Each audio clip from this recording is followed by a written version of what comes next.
Is it important to marry inside of the faith?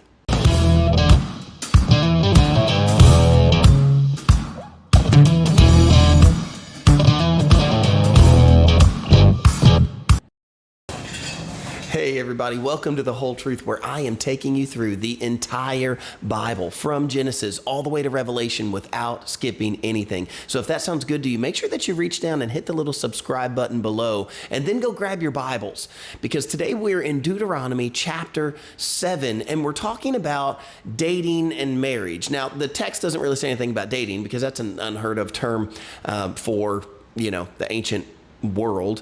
Didn't really do things the same way that we do them now, but the application for us will be dating and marriage. Now, you can find other applications from this chapter, but God specifically mentioned to Moses about marriage and not marrying, the pagan people, the pagan people that were going to surround Israel, to make sure to keep themselves separate from that, and the reason to keep themselves separate from that. So let's talk about that today. It's Deuteronomy chapter 7. When the Lord your God brings you into the land which you go to possess, and cast out many nations before you, the Hittites and the Girgashites, the Amorites, the Canaanites, the Perizzites, and the Hivites, and the Jebusites, 7 nations greater and mightier than you. And when the Lord your God delivers them over to you, you shall conquer them and utterly destroy them. You shall make no covenant with them, nor show mercy to them, nor shall you make marriages with them. You shall not give your daughters to their son,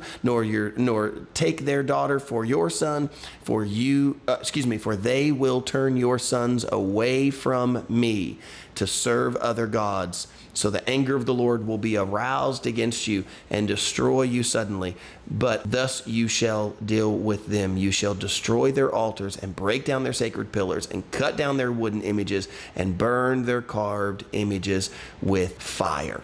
All right, that's our text for today. Why did God tell Moses to say, don't marry them, the people of the land, the Canaanites, the Hivites, the Perizzites, the Jebusites, and so on? Why don't you marry with them? And not only don't you marry them, don't let your children do it either. Don't give your sons to their daughters, don't take their daughters as wives. Don't give your daughters to their sons. Do not mingle with them. Why? Because they will turn your children away from God.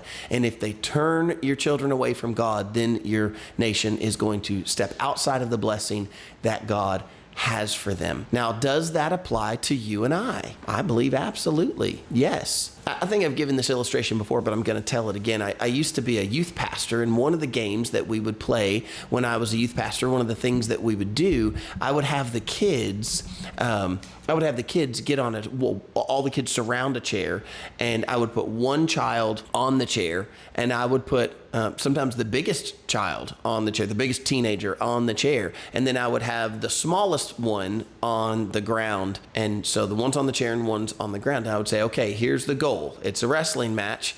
You on the chair, you have the goal of trying to get the one on the ground up to you. You on the ground, you need to pull them down to the ground. Ready, set, go. Never failed. The one on the chair always got pulled down. It didn't seem to matter how small the child was on the ground compared to the big one on the chair. The one on the chair always got pulled down. And I would make the example, I would say it's always easier to pull somebody down than to pull somebody up. It's harder to pull somebody up. And then we would put multiple kids on the chair, and then they would pull the one up. And it was like if we could get 2 or 3, depending on what type of chair or bench or whatever we had, if you put a couple of them up there, you could lift somebody up. But on your own, one-on-one, it's tough. And so I would make this example to them, and I would say, this is why it's important that we surround ourselves with believers. Don't just put yourself alone in a situation where you can be pulled down. It's easier for you to pull yourself down. And so we would talk about things like this. It's if you put yourself in a tempting situation, then it's going to be easier for you to be tempted and be pulled down than it is for you to, somehow pull somebody out of that. Well, that I believe goes as well for our dating lives in 2024 and for our marriages in 2024? How important is it that you date someone that is of like faith? Well, I believe it's pretty important, because if you don't, you stand the risk of being pulled down. They have the probability is on their side. It's easier for you to be tempted and to fall than it is for you to resist that temptation and to lift up out of the miry clay. You see, we're tempted on our own. We don't even need someone else to tempt us. So how much more is that temptation hard if you're dating someone who's not a believer, if they don't have the same faith as you? Because here's the truth. If someone doesn't have the same faith as you, more than likely, they probably don't share all of the same values that you share, all of the same morals that you share. And you could say to me right now, I know how this is going to go. Somebody's going to say, oh, well, Justin, I don't have to date inside the faith. I just have to set up good boundaries. If I just set up good boundaries from the beginning.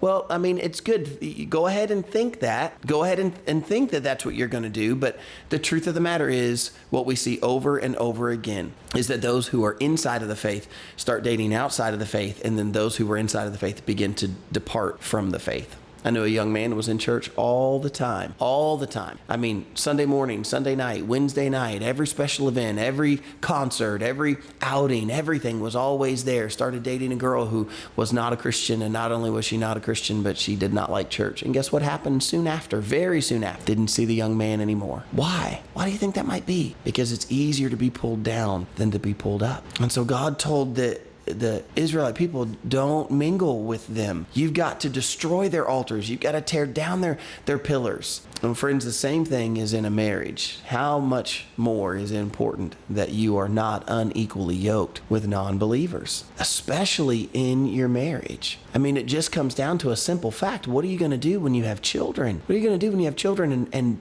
both sides are competing? What happens when mom or dad says, I don't want you to teach the kids that? Listen, there are things that are in the Bible that are offensive. They are hard to swallow sometimes. They're hard to understand sometimes. What happens when you're married to someone and they say, I don't want you teaching the kids that. I don't like that. I don't like that part where Jesus says that if you're not willing to give up mother and son and brother and sister and friend for him, I don't like that part. Please don't teach the children that. Well, what happens then? What happens when you say, I want to take the children to church on a Sunday morning, and spouse says, I do not want that?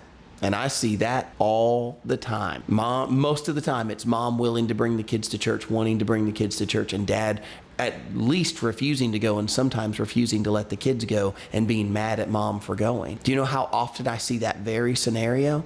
Do you see what I'm trying to say to you? It's important that we be equally yoked. Now, I've talked about the negative. Let's talk about the positive.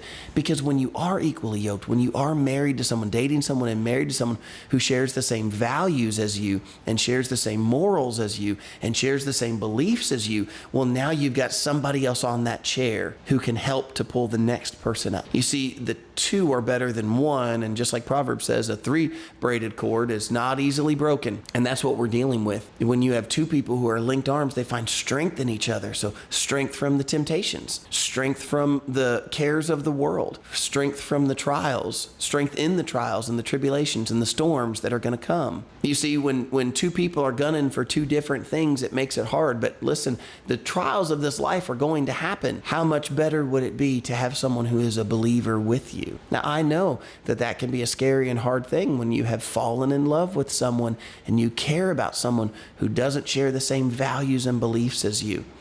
But listen, you're not doing yourself any favors by yoking yourself with someone who is pulling a different direction than you're pulling. You just end up making your whole life becomes a fight and becomes torment.